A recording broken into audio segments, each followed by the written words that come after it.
it's huge, and it gets more yield at the same time. Mm-hmm. So it's not either or. It's possible, but it requires farmers changing their practices. Mm-hmm. Are there any reports that you could point me to that have those studies documented? Are there any? Yeah, are there any documentation of those studies that show the benefits? No, because this one, no, because this is our internal work in a way to also for, unfortunately, in a way we are a commercial company, so we are not a scientific, we have a scientific department, but we also, like this work was really also for us before launching commercially a solution on, and again, I don't remember if it was potato or coffee, but you see the same trend wherever. So we are doing this internal work to test if our solution is indeed providing a benefit for the farmer, and if it doesn't, then we review our nutritional program so that it's adjusting to the local circumstances. So we have to take into account the agronomy, the farmer openness to change, farmer income and capacity to buy fertilizers. If we offer the most complex solution, the most efficient, but farmers don't have the money or have a limited amount of money, they will never adopt it. So no, we don't have this published. The one I mentioned to you about Vietnam, I think if you go to the World Economic Forum papers, Vietnam, public-private task force and so on, I think you can find it. Mm-hmm. I think today you have it, it's not published yet, but it will be through the Global Coffee Platform. They gave last week a draft document about productivity and sustainability on coffee and what's the gap today, and they're mentioning Vietnam. Mm-hmm. So that's one way. Okay. We are not publishing this because yes, that's not our role. But if we can, I can find. We can find. I'm not going to look for it now, but there are some documents, yes, around this. But it's very often it's not us publishing them, but it's when we are part of projects. I think you can ask to the TechnoServe people, because TechnoServe they have been the ones running this project for Global Coffee Platform, so they have been the ones traveling the countries and to connect with that. Who is that? Who is that? Who's been doing that? Excuse me? Who has been doing that? You said that they TechnoServe. Who has been traveling on the global? Yeah. TechnoServe. You don't know TechnoServe? No.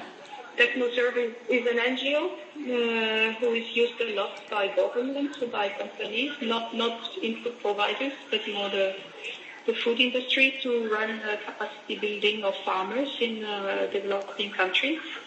But so it's a U.S. organization. They are very often financed by either Bill Clinton Foundation or whatever foundation. Okay. And so they are either implementing sustainability programs on behalf of the food industry or some brands, or they do some specific project like this one.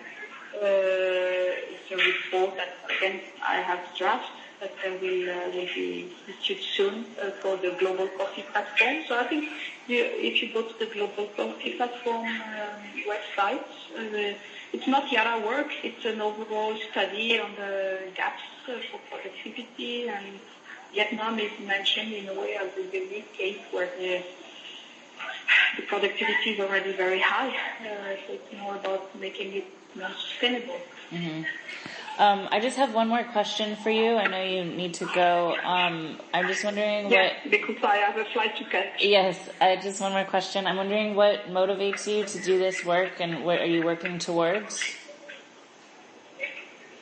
Can you repeat? What inspires and motivates you to do this work? Me? Yes. Me as Christelle or Yeah. Yara to do that work? You personally. It gives a purpose. I mean, you're doing something. I mean, my background is agronomy, so I understand what the products the company I'm working for can be used for and how it can be part of the solution or part of the problem. So I want to contribute to make it part of the solution, not for my personal profit or whatever, but because I've seen it's 25 years I'm working for this company. It's far from being perfect, but at least we are working hard to make it happen, so I'm one of them. And, I've seen it myself in Vietnam, and I'm traveling quite a lot, so I'm very often in contact with farmers. And again, the farmers, they want to do good. They just need to have more support from all aspects, and we have together to make them becoming commercial and professional. So, I mean, when I'm coming back home, I tell my kids what I'm doing. I'm not polluting the environment with my fertilizers. No, I'm making sure it's used the right way so that in turn it's within the food and it's part of the good nutrition of the people. Because we want to have, nitrogen is within your body, it's within your cells, so it's in the air. So we are not creating any molecular in our labs, it's just, in a way, using what is already available and try to make it available in countries where it is not. So that's the way I see it. That's why it's very challenging.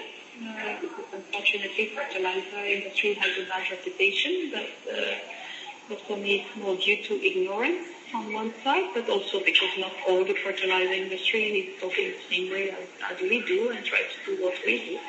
Mm-hmm. So that's what I'm doing. And again, being in Vietnam,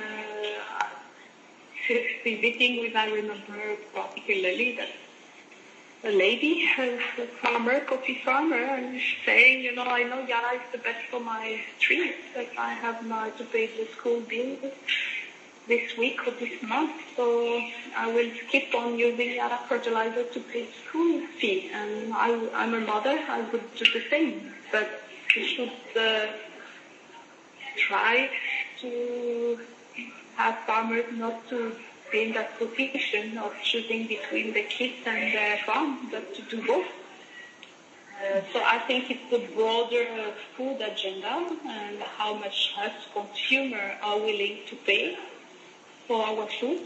There's a big discussion starting now in France in this leading the price. How can it be that a liter of milk is cheaper than a liter of water? There's much more work behind the milk than behind the water. So I think it's a huge, the bigger value chain discussion. And so if you, at the end, the consumers don't want to pay the real costs, and if we include the environmental costs, it's even more expensive. But if we are not aware that cheap food has some consequences at origin, we will never make it. But that's also why our engagement with the food industry, because just looking at the agri sector, it will be difficult. Mm-hmm. Okay, thank you so much for your time, especially when you're traveling. I appreciate you squeezing in some time to talk to me. And how would you like to be attributed? I can use your full name and title. Excuse me? I said, how would you like to be attributed? Can I use your full name and title? You can use my full name and title, but will I review the document before, or you just take what we just said now and take it your way? Yes, I need to speak with my advisors to figure out the